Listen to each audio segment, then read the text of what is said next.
Recording in progress. Hello everyone, my name's Hilary. I am a junior doctor. Here is a little bit about me. I studied in Manchester and graduated in 2020, so at the beginning of the pandemic. I intercalated there and then did my F1, F2 at St George's, which I've just finished. Most importantly, probably for all of you, I've done the PSA relatively recently, and so hopefully this will be a useful session. I'll also be running the session later in the month, so feedback is welcome and I will hopefully improve things for that. So why do we do the PSA? We do the PSA, as you can imagine, because to prevent prescribing errors. So we've spent 5-6 years at medical school learning about the medicines, learning about the drugs, but actually how often do we sit and try and fill out a prescription? And so this table here shows the number of prescription errors or the rate of prescription errors in the various levels, showing 8.4% in F1s. So before you are allowed to prescribe on the wards, you need to have done and passed the PSA. So you do it at this stage in your final year, and I think you have another opportunity to do it again if you don't pass before the start of F1. It's done online, so you might have heard Yezen and Rob and myself saying we did them in one of those sad little uni rooms filled with computers. It is an open book exam, which means you have access to the BNF. You might have heard us say that it's about speed and time. There's a lot to fit in. And so really knowing your way around the BNF is probably the best tip that anyone can give you. So being that physical copy or in your online, making sure that you can navigate your way around to find the answers you need as quickly as you can. So it assesses the prescribing skills relevant to you as a new junior doctor. So it's not going to be things that are advanced. It's not going to be specialist drugs that we can't prescribe. It's going to be straightforward things that you will all spend a lot of time prescribing. This last point here, talking about how skills and deductive powers. So it's not just looking at things that you know, it's also looking at things that you can work out. So not everything you're expected to know, you just need to work out how to find it or to rule things in and out. So it's quite a wordy slide, but what are they trying to test? So they want to see that you do a safe and a legal prescription.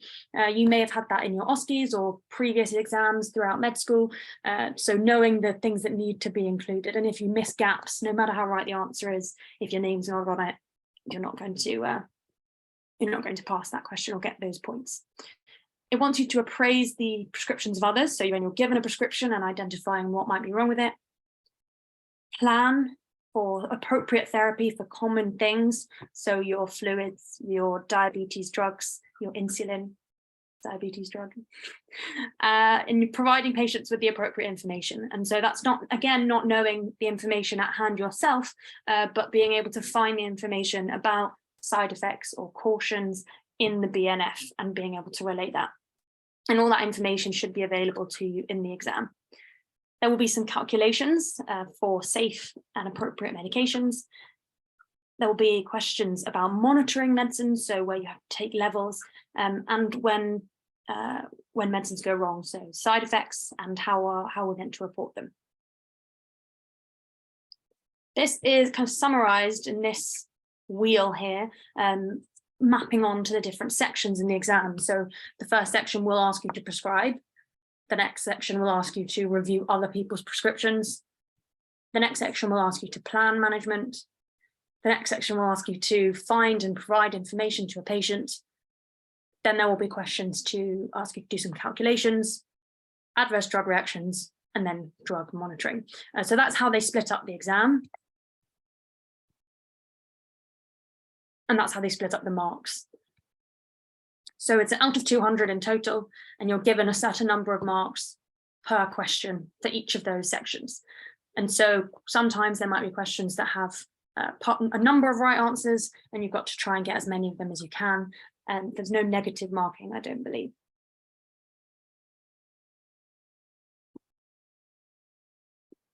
So it covers the different skills that you need in prescribing, but it also covers the different specialties.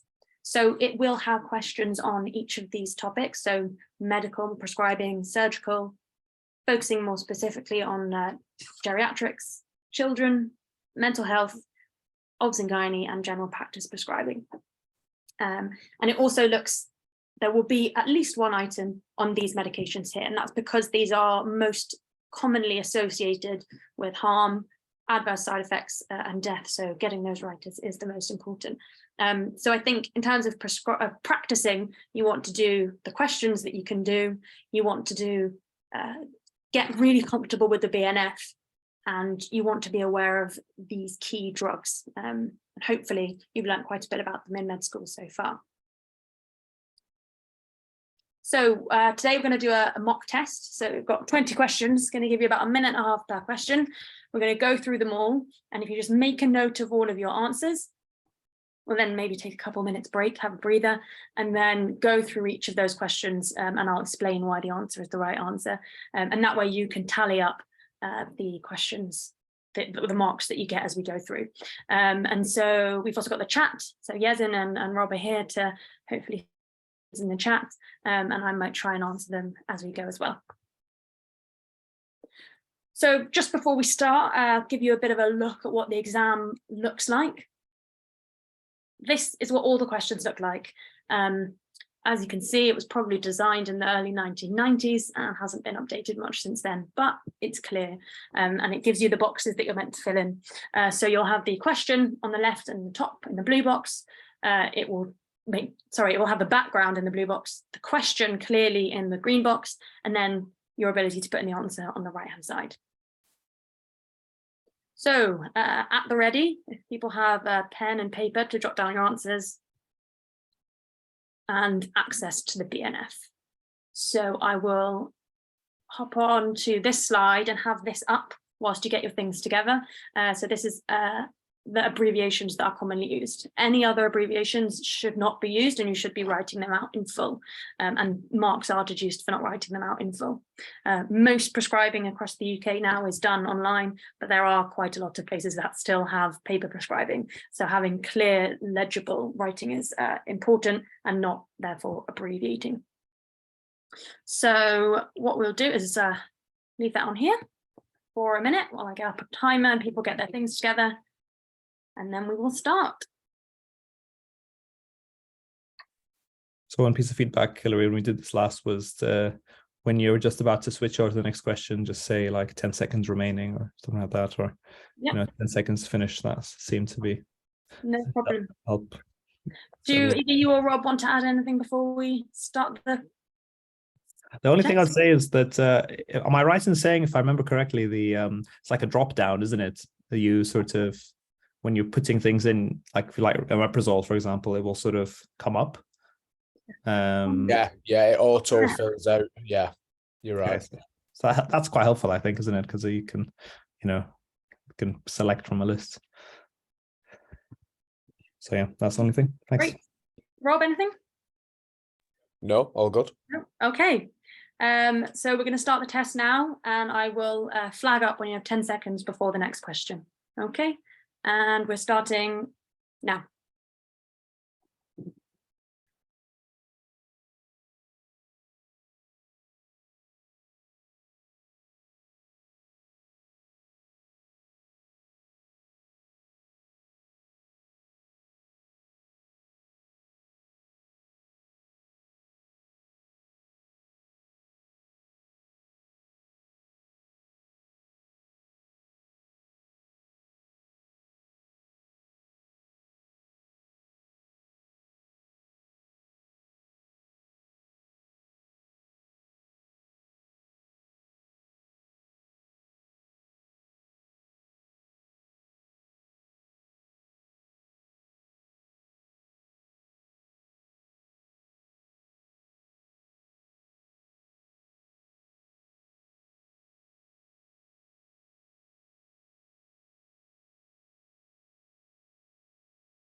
You have 10 seconds left in this question.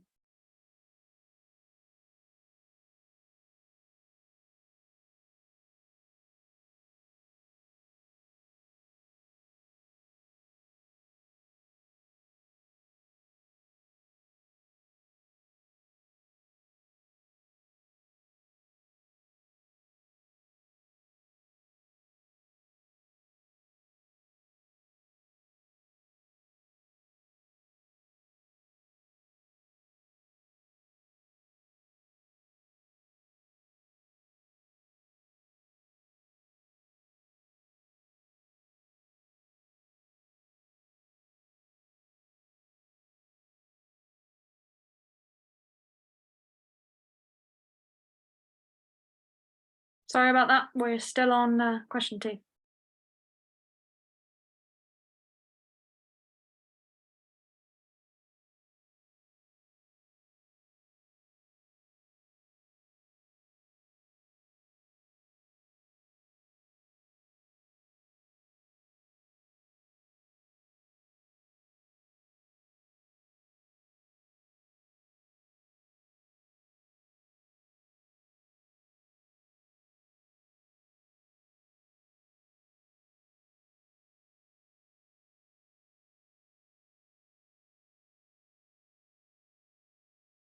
And you have 10 seconds left on question 2.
I'm going to change in 10 seconds.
Ten-second left on question 4.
10 seconds left on question 5.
Ten seconds left on question 6.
It's your 10-second warning for question 7.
Sorry, moved it there. It's 5 seconds to go on question 8.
Sorry, I misordered there, but we're on question 10, halfway point.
Ten seconds left on question 10.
Ten seconds left.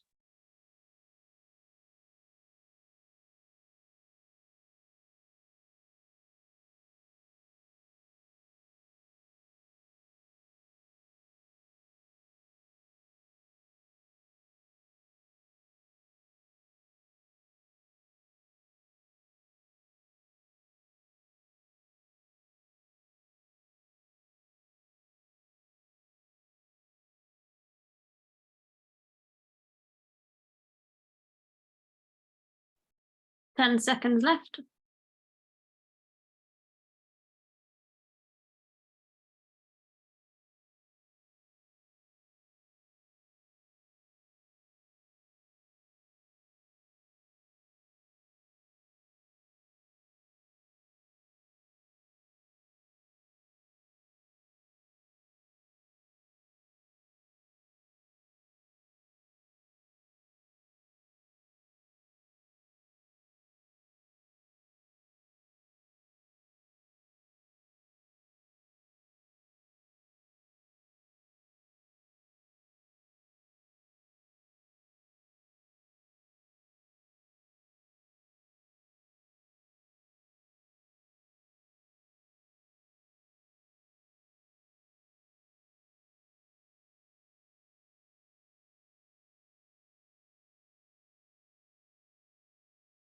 Sorry, I see that we did skip over 14. I'm sorry, but I'll go to that one next. So if you just do 15 now, and then we will go back 1 to 14.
10 seconds left on this question.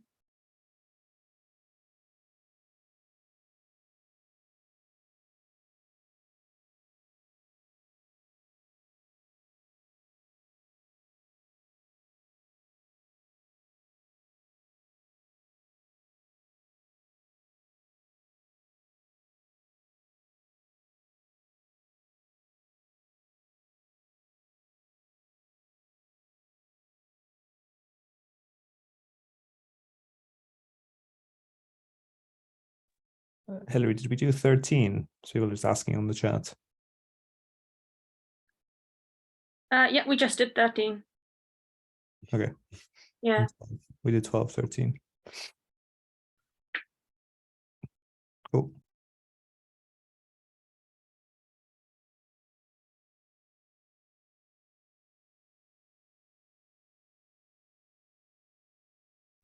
Did we skip 12, Hillary?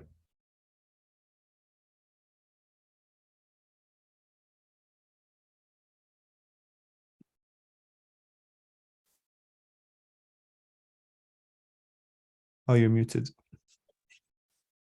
I will go back to it in case we did. 10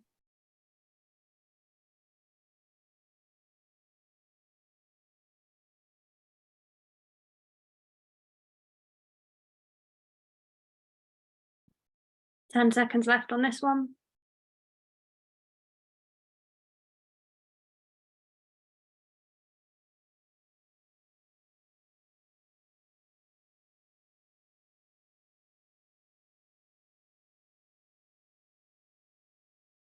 It looks like we've done 12 already. Sorry, my bad. This is why I shouldn't get involved.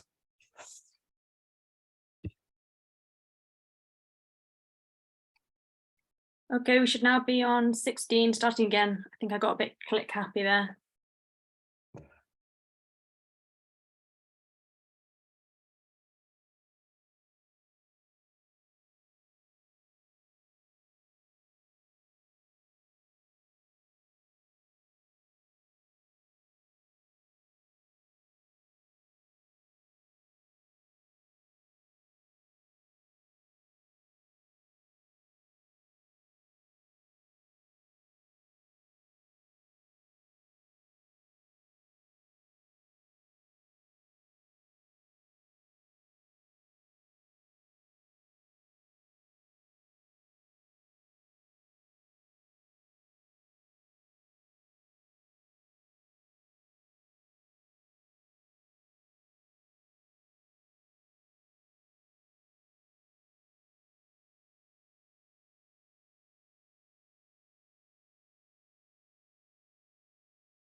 Ten seconds left on this question.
10 seconds left.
Ten seconds left.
Ten more seconds.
Ten seconds left on this question.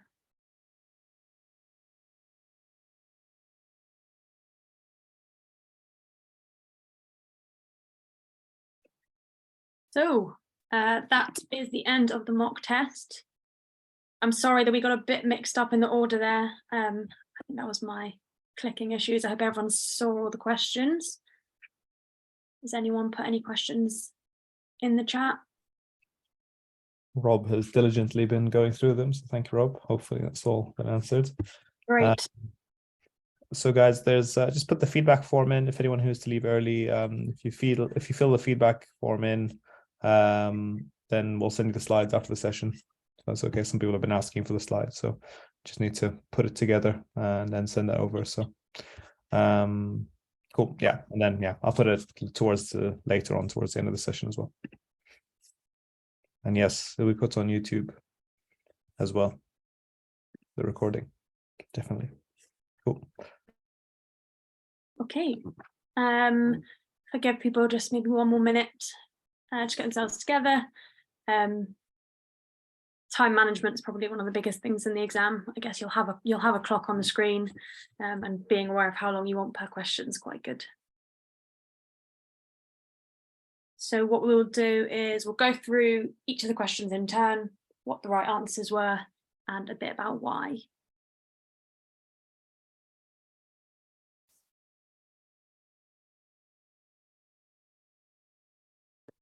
If it's useful, guys, when we send you the slides, we can also send you the analytics from, I think it's a year ago, 2 years ago, just to see sort of roughly how people were answering. We can add that on at the end of the slides as well.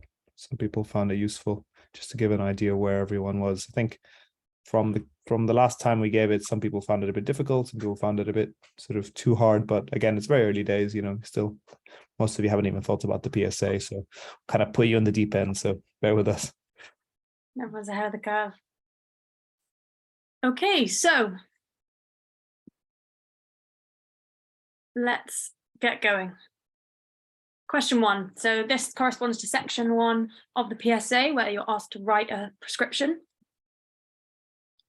Question 1 was a 27-year-old gentleman brought into the ED with abdominal pain, vomiting, polydipsia, and polyuria. And have a look at his observations. So he's tachycardic, his blood pressure is low, his GCS is 14, so he's maybe a bit confused. He's saturating oxygen. His ABG does not look so good.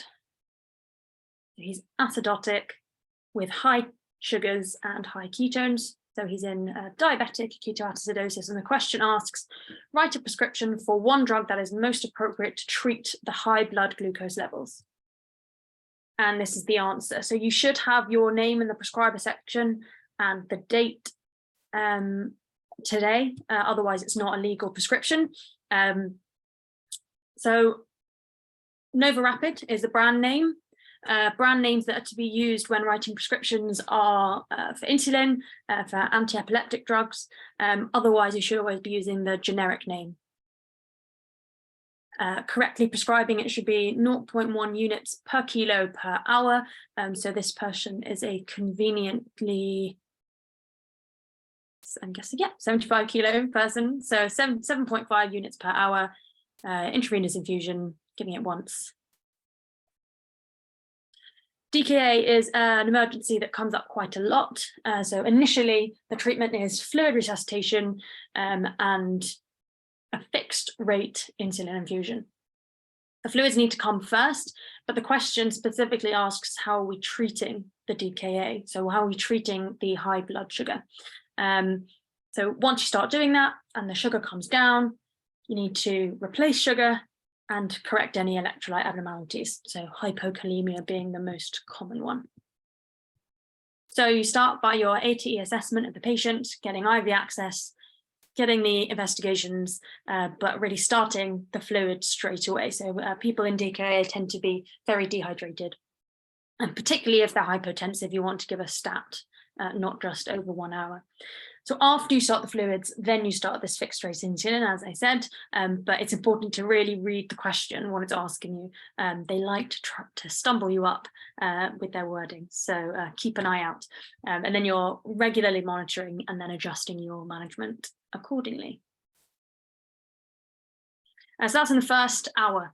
Following that, you're pushing fluid pushing potassium because of the hypokalemia given insulin, and making sure that the ketones are coming down.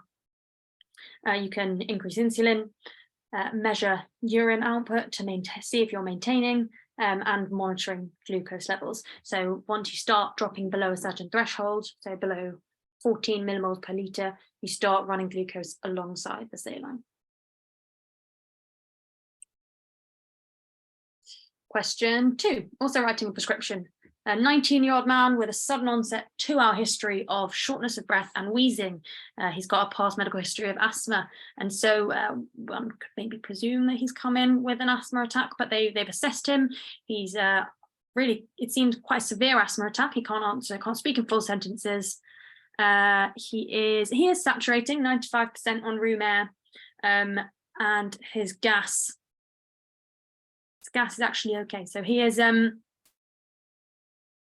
we are now asking what is the most appropriate treatment for his bronchospasm, and the answer is salbutamol. And the BTS guidelines also mention terbutaline sulfate nebulizers, but salbutamol is what is always used.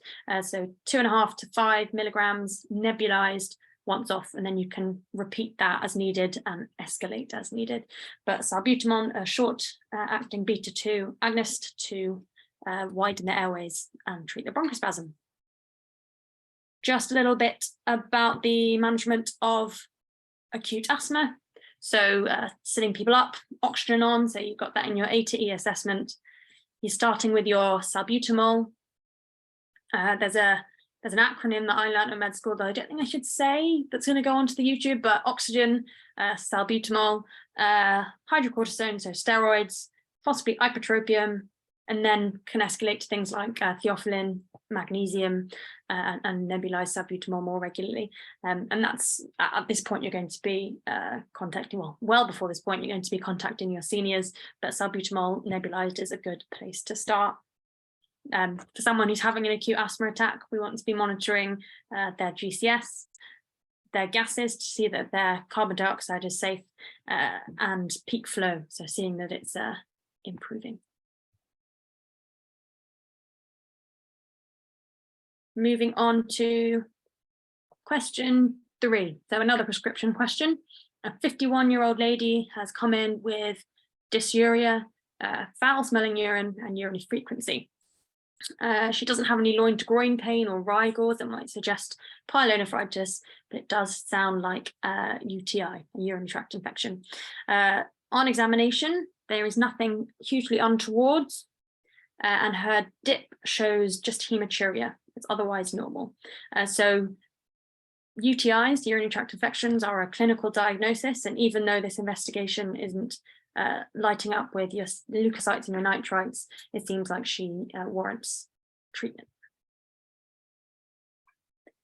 So we've prescribed her nitrofurantoin, and that's the dose advised in the BNF, and 3 days is the standard duration for treatment of UTI, of a simple UTI. Women who are pregnant or men who have a lower UTI require a longer prescription, so 7 days. And that's because they're higher risk and therefore likely will need a longer duration, of course.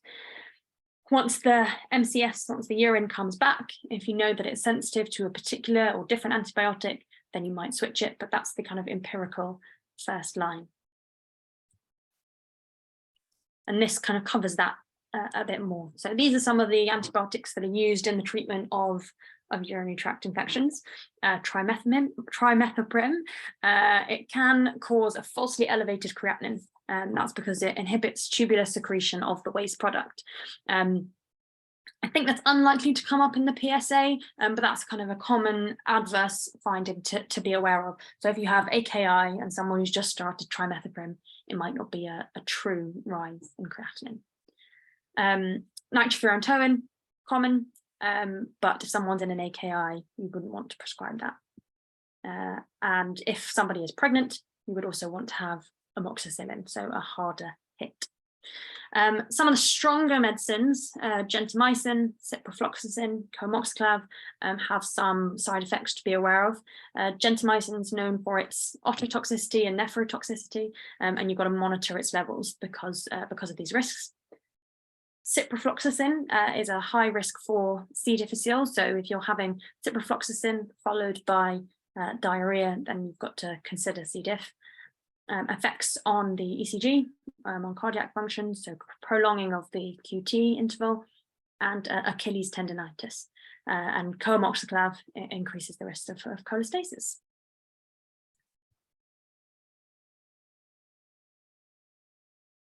Question 4, another prescribing question. A 58-year-old gentleman brought to ED by his relative. He's noted to have confusion, double vision, and unsteady walking. He's got a background of alcoholism and chronic pancreatitis, as well as depression. So he's alert, he's confabulating, and has retrograde amnesia. You can see his observations there. His CT head is normal. So write a prescription for the drug that's most appropriate for treating his condition. And the answer is Pabrinex. So what's described here is Wernicke's encephalopathy. It's a triad of ophthalmoplegia, ataxia, and nystagmus that are all described here in the question stem. And Wernicke's encephalopathy happens from a significant deficiency in thiamine. So you are replacing it with intense vitamin therapy intravenously. It's prescribed in pairs. Vial 1 contains thiamine, riboflavin, and vitamin B6, and vial 2 contains ascorbic acid, nicotinamide, and glucose, and they are mixed together on administration. So that's why it's important to prescribe the pair. It's given IV, 2 to 3 pairs, 3 times a day for 3 to 5 days, and then less 1 pair once daily following. And it might be once daily as well for a prophylaxis. So particular people to be aware of, patients who have a history of alcohol and would be high risk due to poor dietary intake and absorption, and that's usually what you'll see in the exams. Section 2, prescription review. So I'll just pause here for a moment to see if there's anything that I should answer from the chat. Rob or Yazin, is there anything in particular I should go back to? We're getting through things. Okay. You want me to carry on? Yeah, go for it. Great. Section 2. So we're reviewing prescriptions now. Someone else has written. So a 65-year-old gentleman is on the respiratory ward with a chest infection, and his regular medicines are listed there on the right. He's got a purpuric rash on his ankles, and he's 70 kilos. And here are some of his investigations. So question A, 1 prescription that is most likely to cause pancytopenia, and 1 prescription that shows a serious dosing error. So tacrolimus, as immunosuppressive drug, can cause pancytopenia. And you can see that he's had a renal transplant in the past, which is why he's on this immunosuppression. And the serious dosing error is the tazocin, piperacillin tazobactam. So the first one, complications of immunosuppressive drugs in the context of transplants in particular. These are some of the transplant immunosuppressive drugs. They are pretty hefty and they have a lot of side effects. Cyclosporin causes nephrotoxicity, hypertrichosis, so hair growth, and gingival hypertrophy. Tacrolimus classically causes pancytopenia. And mycophenolate causes GI upset and myelosuppression as well.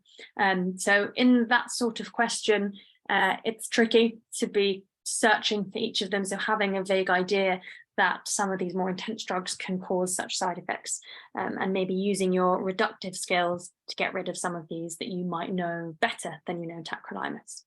So you would know, hopefully, that most of these don't cause a pancytopenia. So paracetamol doesn't, Ramapril's one we know well, so is statins. So a lot of these are common ones you might know and therefore can exclude. So you only have to search for 1 or 2 of them. Steroids is a common drug that comes up time and time again. I know that at Manchester it came up quite a bit in our OSCEs, in our finals, and having to explain steroids. So having a knowledge of its side effects, of the many side effects, is quite helpful, both in examinations but also in practice. And here is an acronym that speaks about some of some of the steroid side effects. And I think you're going to have access to these slides or to the video to have a look at these again later. Question 6. A 68-year-old man has had a nephrectomy 2 days ago. He is constipated. He hasn't been able to open his bowels since the surgery. It was quite a common post-op complication. So he has 3 prescriptions that are most likely to be causing constipation. And the second question asks what might be contributing to his fluid retention. He's got this pitting edema to mid-calves. So in answer to the first question, so constipating drugs, all of your opioids, so and your stronger pain medicines, your tramadol, your morphine, and ondansetron as well, so the antiemetic, dopamine antagonist. And prednisolone is a cause of the fluid retention. Another really common one that comes up in exams time and time again is amlodipine. So you might have someone who's on amlodipine for their blood pressure, and then concurrently also on something to reduce their fluid retention, so such as furosemide, and that is kind of a counter error, a polypharmacy issue, and so maybe thinking if you can switch some away from the amlodipine to address the side effect rather than treating side effects in themselves. So constipation post-op, constipation in the elderly, it is very common, and sadly, as next year junior doctors, lots of you will be doing lots and lots of PRs. So you have someone that's constipated, you want to think why they're constipated. One of the most common causes is being dehydrated, is having these sorts of drugs, these heavy drugs, particularly the opioids, anticholinergics and antidepressants. So lots of causes. The question is, have you got any alarming features? So is someone got weight loss, fever, blood in their stool, so all of your red flags? And is there evidence of bowel obstruction? So that's when you're acutely concerned. Bowel obstruction, someone won't have opened their bowels and passed stool, but they also won't have passed gas if there is a full obstruction. So that's the second question that you really want to ask somebody. Abdominal pain and not opening your bowels, particularly also not opening, not passing gas, passing wind, really need to exclude bowel obstruction. So you'd get an abdominal film. And you can manage it a whole host of ways. So getting patients up and moving rather than staying in bed. Different kinds of laxatives, another thing that commonly comes up in the PSA. So thinking what you're trying to address, and treating the cause. So seeing if you can find alternative analgesia, making sure patients are hydrated and moving around, as well as just treating the effect. Question 7. 45-year-old woman who is recovering from an abdominal hysterectomy. She's got COPD, PMR, fibroids, and hypercholesterolemia. And her current medications are in the panel on the right. So 2 prescriptions that should not be prescribed, and 2 prescriptions that should be withheld because her renal function is off baseline. She's got an AKI. So co-prescribing paracetamol and cocodamol.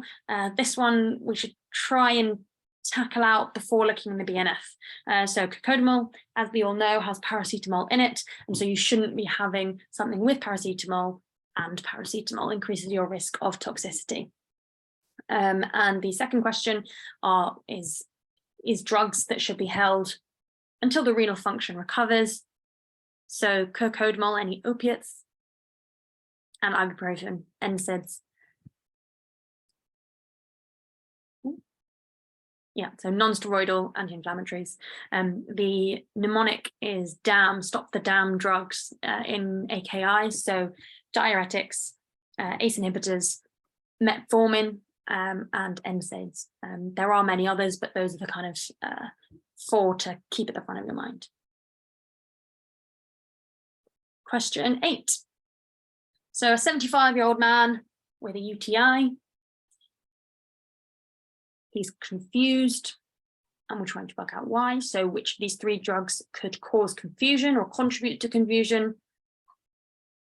And 1 prescription that might be causing his bradycardia, so his heart rate is only 50 beats per minute. And here's the answers marked here. So drug causes are very common for delirium, and I think the next slide is going to go into that a little bit more detail. But acetbutalol is a less common known beta blocker, so anyone that ends in olol, that will flag up for you that it's a beta blocker and slowing heart rate. So common drugs that cause delirium, anything that kind of slows you down, I guess. So your benzodiazepines, your opiates. So benzodiazepines in particular can cause respiratory depression, and opiates, as we mentioned before, are very linked with constipation. So your Parkinson's medications can exacerbate delirium, tricyclic antidepressants, digoxin, beta blockers like the acetbutalol from the slide previous, steroids, which are commonly associated with hallucinations, and some antihistamines, such as chlorpheniramine.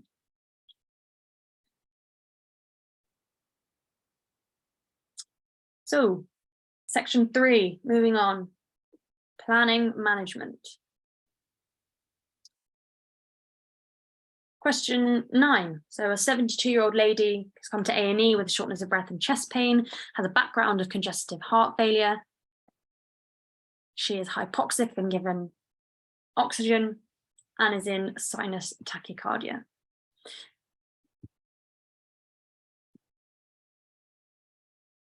You can see in the examination, she is got pitting edema. She's got bibasal crackles. So it kind of points more towards a heart failure picture rather than an acute coronary syndrome picture. So that's why the diuretic's given rather than treatment for a cardiac issue.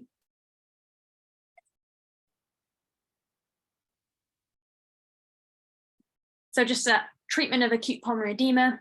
So oxygen, diuresis, so getting extra fluid off, nitrates sublingually, and then an infusion.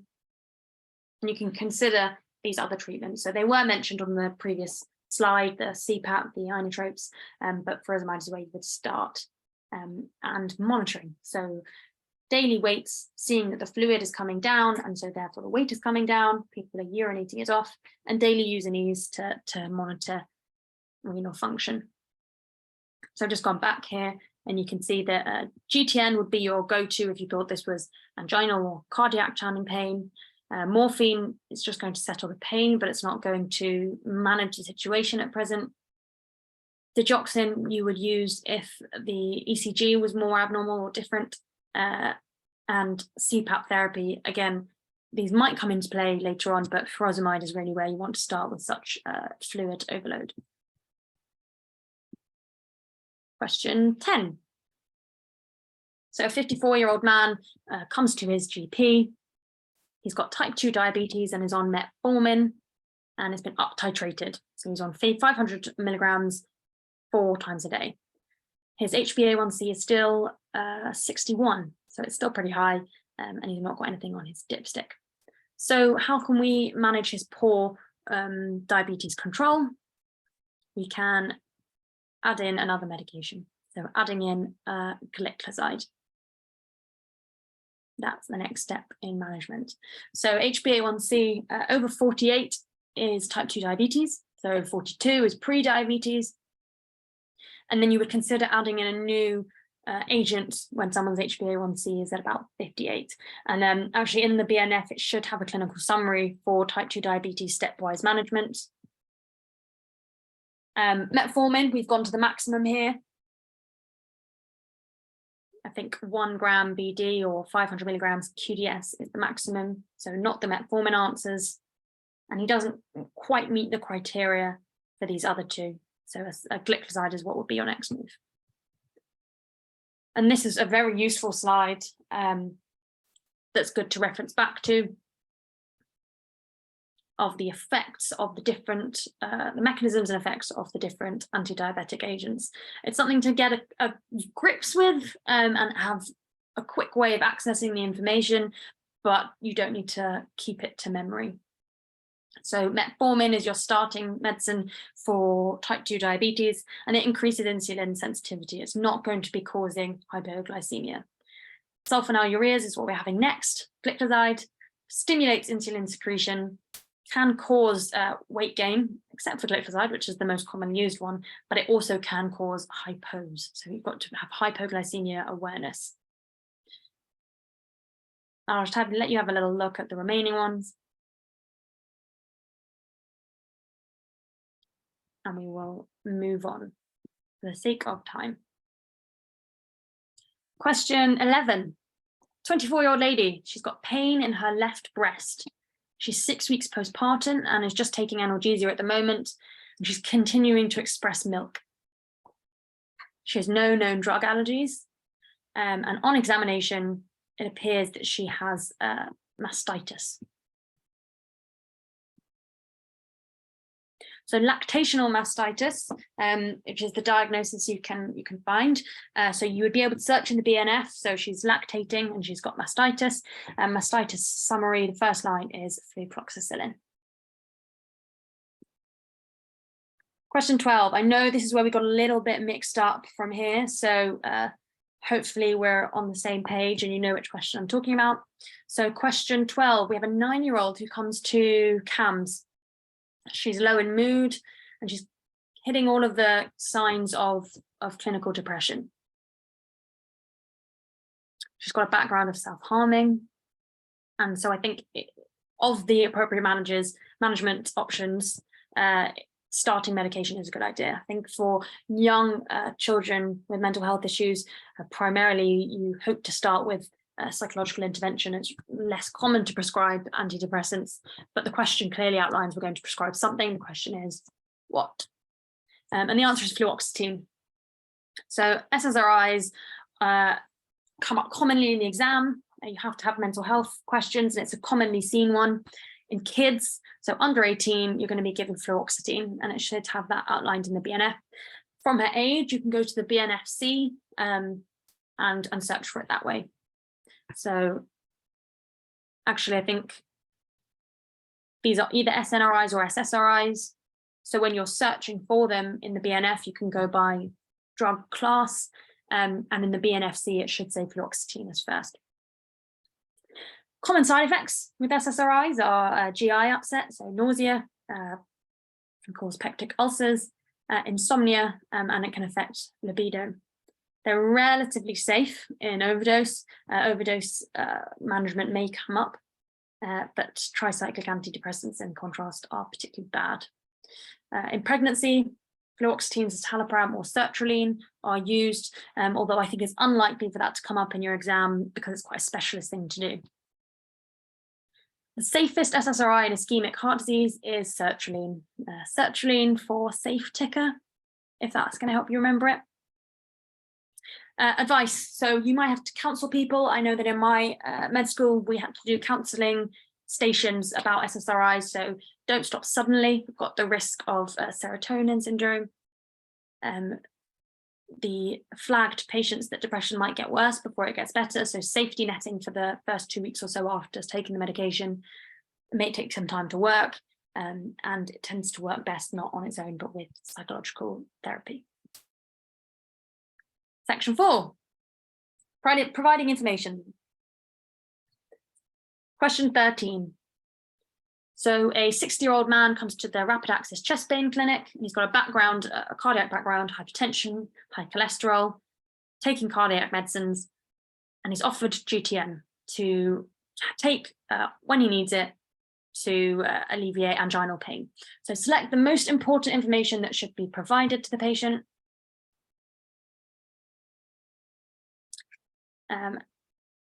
And that it can cause a headache. So that's one of the very common side effects. As you can imagine, GTN acts to dilate the blood vessels to increase oxygenation of the heart, but it also dilates blood vessels in the brain, which can lead to a headache. So patients repeat the GTN spray at 5-minute intervals, and if it persists, they need to call an ambulance. So if it's not gone, 5 minutes after the second dose. So that kind of excludes the option of calling an ambulance after the first dose. It shouldn't be sprayed onto the tongue, but under the tongue. You do it at 15-minute intervals, and it's steroids that tend to cause the risk of oral thrush. That's the immunosuppression, leading to candidiasis. Question 4. A 30-year-old woman who's got a new diagnosis of type 1 diabetes, and we're starting her on insulin. And there's lots of sick rules for insulin, and we need to make sure that patients are aware of it, something that comes up again quite a bit.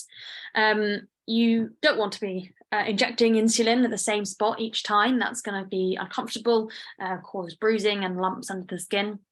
They should rotate where they do it.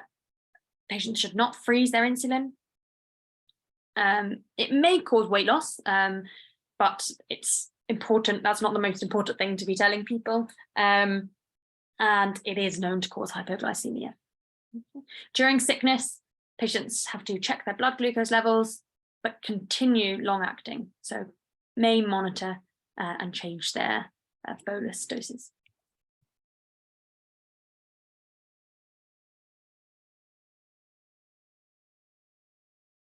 So question 15. Again, information providing for a 35-year-old lady who's got estrogen receptive breast cancer. And I'll just go through these. So she is on tamoxifen. So because she's got an estrogen responsive cancer, she should avoid getting pregnant. Angioedema is not a common side effect of tamoxifen, and it increases the risk of endometrial hyperplasia that can subsequently lead to cancer. It also increases the risk of thromboembolism, so patients should be given the safety netting advice of DVT and PE signs and symptoms.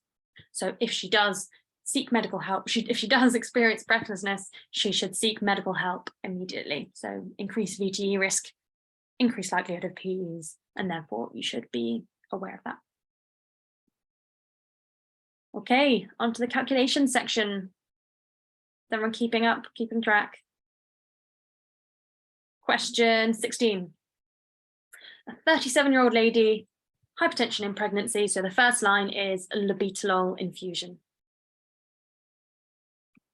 So what dose of labetalol? So the answer is 50 milligrams, and below is just working out how we got there. So labetalol is given at 20 milligrams per hour. So in the first half an hour, 10 milligrams, 40 milligrams an hour, 20 milligrams, and then 80 milligrams in a quarter of an hour, 20 milligrams. That's the total dose given.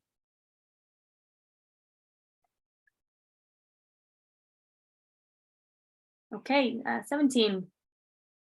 An 8-year-old patient who weighs 28 kilos requires maintenance fluids. He prescribes 0.9 sodium chloride, 0.9%, and what rate is that going to be given at? And the answer is 69 mils per hour. Fluids is going to comes up time and time again, and pediatric fluids is something to keep at the front of your mind. It's slightly different. So for the total daily requirement for fluids for a child is, for the first 10 kilos of weight, 100 mils per kilo per day. The subsequent 10 kilos, 50 mils per kilo per day. And then the remainder is 20 mils per kilo per day. So this patient is 28 kilos. So for the first 10 kilos, it's 1000 mils.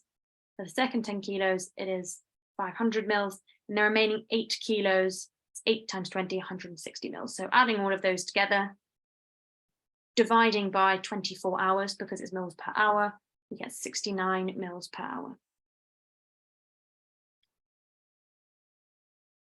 And this just shows the nice guidelines. So a child or a young person, when you should be using their body weight to calculate fluids, you can see on the right just what we did there. So 10, for the first 10 kilos, 100 mils per kilo per day. For the subsequent 10 kilos, 50 mils per kilo per day, and 20 mils per kilo per day for all the weight over 20 kilos. and then just gives you a bit of a guide of what the maximum would be. When you're using body surface area, so for particularly small children, you need to consider the insensible losses, so through the skin and otherwise. And fluid resuscitation for adults. So you're doing your A to E assessment and someone is hypotensive and needs resuscitation. You're going to give a fluid bolus of a crystalloid, so sodium chloride 0.9%, and a stat bolus is less than 15 minutes. And so you'll do another A to E assessment. The things to be aware of in this is patients who have heart failure, or particularly old or frail patients. You might want to be worried about giving 500 mils, and you might start with a smaller 250 mil bolus. As with any A to E assessment, when you are doing an intervention, so you're giving your fluids, you want to reassess and see if anything has changed. So you start again, and if they still have signs of shock, you might escalate it, or you might give further fluids, or do both. And if they still need further fluids, you kind of follow the pathway around. I think I got a bit confused there. So we reassess. If they still need further fluids and you have given no more than 2 liters, you can give another bolus, and so on. But as junior doctors, we'll be calling for help pretty soon, I would say.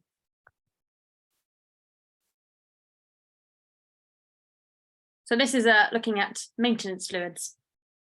So maintenance fluids, to bear in mind, per day, people need 25 to 30 mils per kilo of water and 1 millimole per kilo per day of sodium, potassium and chloride, and 50 to 100 grams per day of glucose. So what you need to do is continually monitor whether someone needs fluids. It's always beneficial, it's always better to have fluids orally. So if patients can have oral intake, it's definitely better for them. So we'll work through an example. 70 kilo patient, 25 to 30 mils of water a day is needed. So that's 2,100 mils of water required, and 1 millimole per kilo per day of each of those electrolytes. Glucose 5% has 1 liter bag has 50 grams. So sodium chloride has 150 millimoles of sodium and of chloride. And so that works out to 2 to 3 liters of fluid a day, 1 to 2 liters of sodium chloride plus your potassium and your glucose. The kind of go-to mnemonic or kind of shorthand that has been used is 2 salt, 1 sweet. So each day someone needs roughly, the average person, 2 salty bags and 1 sweet bag.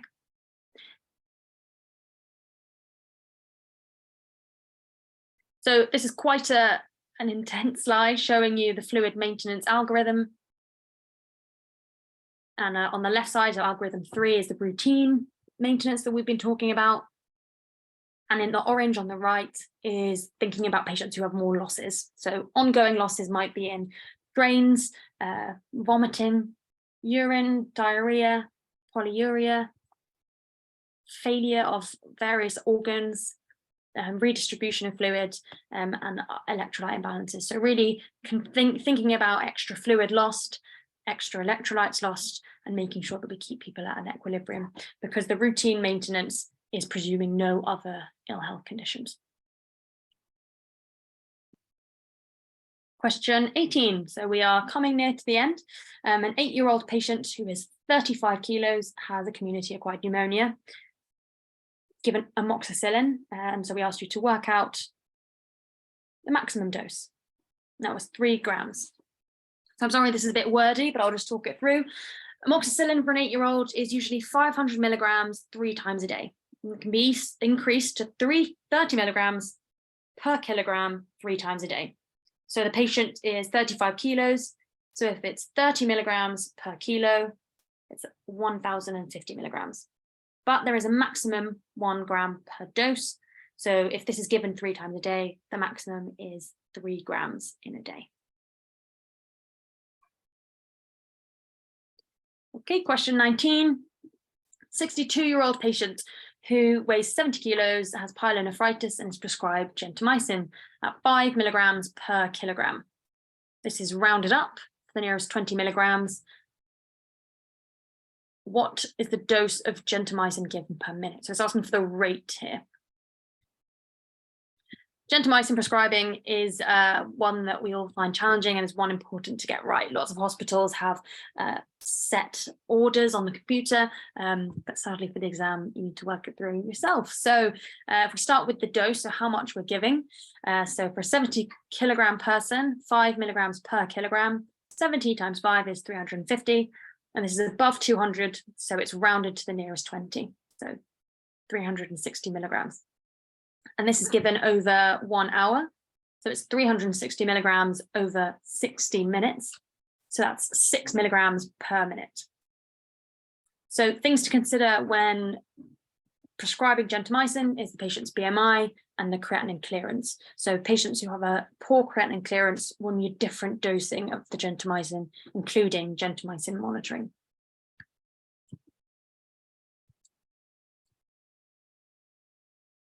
The question is asking about the dose of gentamicin per minute, and I think that the stem is somewhat unfair by mentioning the sodium chloride and throwing you all off a little bit, but it's asking about the gentamicin, so you don't really need to think about the fluids. It's just the gentamicin it's asking you about. Before our last question, this is the section 6, adverse effects. There are different kinds of adverse effects, A to D. Different types of questions even, sorry.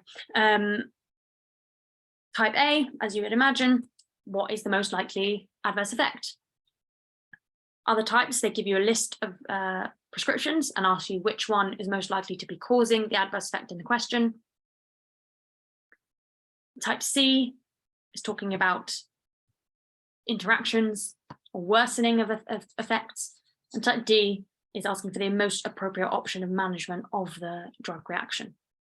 So through the mock questions on the website and on the PSA website, you can start to think about the different kinds, the different ways they can ask you the different questions. So the one that we gave to you was a 54-year-old man on the medical ward with gout, with a past medical history of AF and gout.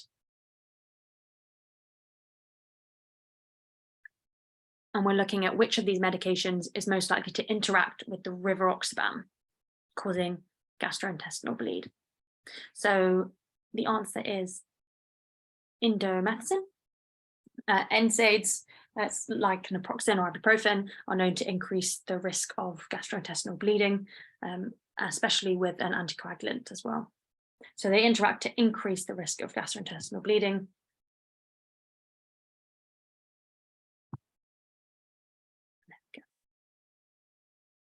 So we have managed to make our way through. Thank you to everyone who has stayed with me, even in the slide disruption. I can see that Yezin and Rob have been answering questions in the chat, but if we had any more, I could try and attempt or go back to any slides if anyone needs anything. So thank you very much. Thanks very much, Hilary. That was grand. Very, very good. I think just looking at the question, we've probably gone through most things. I think question was about rounding to the nearest 20 or now rounding to the nearest 40. I feel like it is rounding to the nearest 20, regardless of the dose. That's kind of what I know going to the, but maybe we rounded to the nearest 20. Wouldn't it be around the closest 40 milligram increments? So I think that's